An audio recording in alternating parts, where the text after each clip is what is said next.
এইখন মঞ্চলৈ আহি আজি মই অনুভৱ কৰা নাই জুবিন আমাৰ মাজত নাই বুলি। জুবিন আমাৰ মাজত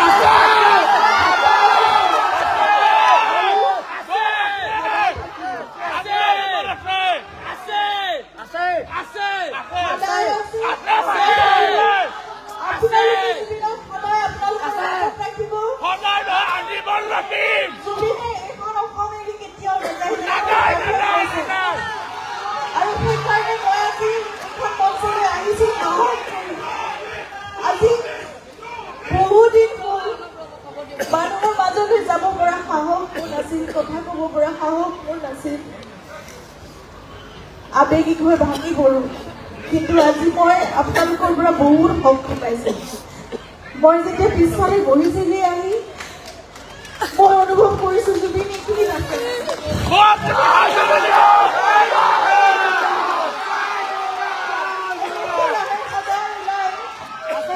মঞ্চৰ আগলৈ সদায় থাকিব।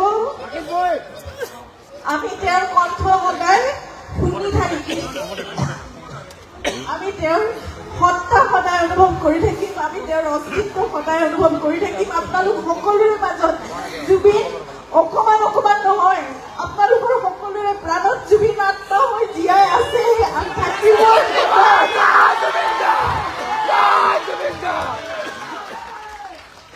মই চেষ্টা কৰিম আজিৰ পৰা আৰু এই চকুলো ভুৱাই নাথাকো। মই আপোনালোকৰ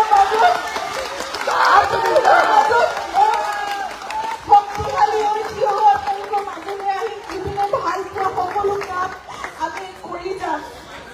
তেওঁৰ সংগীত, তেওঁৰ চিনেমা, তেওঁৰ মানুহ ভাল পোৱা সেই দৰদী সত্তা, তেওঁ সমাজৰ কাৰণে, প্ৰকৃতিৰ বাবে, পৃথিৱীৰ কাৰণে, নতুন প্ৰজন্মৰ বাবে, সংস্কৃতিৰ বাবে, সকলোৰে বাবে, মানুহৰ বাবে যি কৰিব বিচাৰিছিল সকলো আপোনালোকৰ শক্তিৰে আমি কৰি যাম। আমাৰ সামৰ্থ্য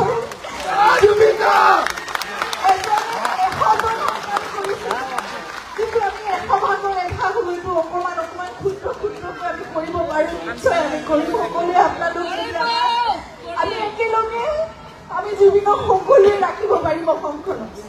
মই ধন্যবাদ জনাইছো